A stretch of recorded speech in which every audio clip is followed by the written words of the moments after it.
and welcome to the course on interpreting climate change.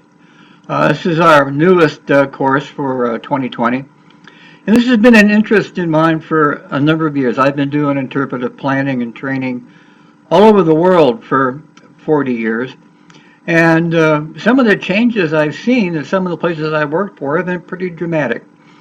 And I've been wanting to do a course on how to interpret climate change to your audiences for quite a while. And the reason is, as I searched through the internet to look for articles and things for you to use for the course, I found that we have lots and lots and lots of experts on all kind of aspects of climate change.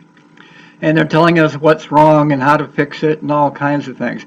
The problem is nobody's telling you or helping you figure out a way to interpret climate change issues to your visitors. We have to get down to the grassroots level because if we're going to have changes to try to improve things, it has to be done neighborhood by neighborhood, family member by family member who get angry enough or concerned enough to force governments to make changes. And climate change has been around for quite a while as global warming. And we have to change it from thinking about climate change as weather and look at climate change over the long term of what's happening. So, for example, working in the rainforest, some of the frogs that we have there are beginning to disappear because some of their rainforest habitats are getting drier. Many of the frogs and salamanders, both worldwide and even in the United States, actually breathe through their skin. They don't have lungs. They're called lungless salamanders. And they require a certain type of humidity and dampness in their habitats to be able to have their skin do the breathing. Well, as those habitats get drier, they can't breathe. And in many parts of central United States and in the mountains of Appalachia, for example, those populations are disappearing because they can't breathe. Climate change even affects cultures. This is from Chichen Itza. It's a flute. And I've worked in Mexico on a number of Mayan and Inca sites. This is Mayan, where when you look at what happened to those civilizations, the civilizations fell apart because the climate fell apart. They decimated the forests.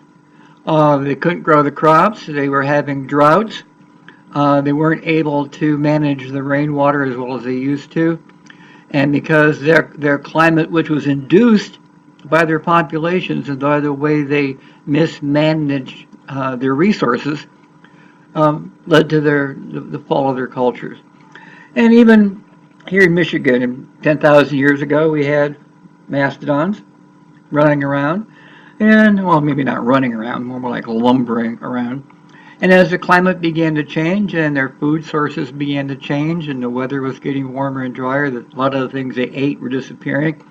And they'd migrate to other resources and those would disappear. And eventually they disappeared too, which, could happen to us, who knows. So I've organized this course in a couple of ways. The first parts of the course is to get you familiar with some of the current thinking and research into various aspects of climate change, what it means and what happens and who it hurts and all those. So we'll start out with a bunch of readings and resources for you. And what I suggest you do is take all this stuff and copy it and put it in a notebook and you create your own resource notebook. The second thing is we want to look at what interpretation is because the goal is to interpret using Tilden's principles of provoke, relate, and reveal to help your visitors understand how climate and climate change, global warming, actually affects them personally. Because if it doesn't hurt me personally, then I'm not that much interested in it. But if I can see it affecting my community or my kids or my job, well, then you got my attention. So then the third part of the course is what is it that you need to interpret about climate change that's germane to your region? Is if you're from the West Coast, is it fires and fire ecology? If you're from Louisiana or Florida, is it flooding? Is it hurricanes? Is it extreme weather that affects you? More tornadoes in the Midwest, for example? How the jet stream is changing as it moves down from Canada across the country, and how that affects our climate, and how even a couple of degrees rise in sea level in the Pacific Ocean creates more moisture in the air, and that turns into more extreme weather. So that part of the course is for you to figure out, well, what kind of issues about climate change can you interpret? Which of these subjects do you think it might be? Would it might be something to do with farming uh, and the number of crops you can grow? Is it to do with droughts? Is it with flood control? So we need to have you then personalize how you want to interpret climate change to your region or to your agency. Like what is your agency doing with climate change and global warming issues? What types of management techniques might they be using, for example? And we do want to talk about topics of deforestation and burning rainforests to make agricultural lands.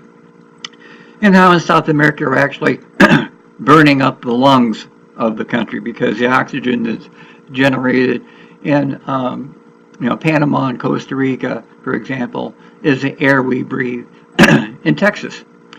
So then the last part of the course is, well, we want to help you actually develop your programs or your media or exhibits so that the main part of the course is just don't learn about climate change.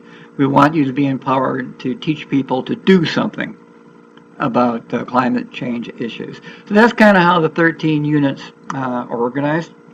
You get a lot of resources. You get a copy of my textbook. There we go, on interpretive planning. Copies of our International Heritage magazine called Interpnews, which we did a special issue on climate change, which we'll get with Unit 1, as well as the textbook on Unit 1.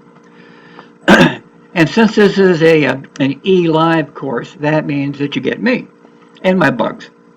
And that means that if, as you work through the units, if you have questions or you want to just talk, exchange ideas, you can reach me by email, because it seems like I'm here all the time, or we can Skype, and we can talk more about your issues, or I can even call you on the telephone, and we can talk that way.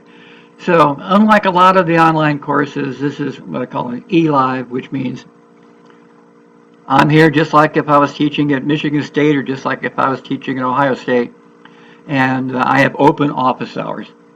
So I am here. And I used to teach, by the way, at Michigan State University. I taught interpretive planning and introductory and advanced interpretation. And I taught interpretive planning at Ohio State.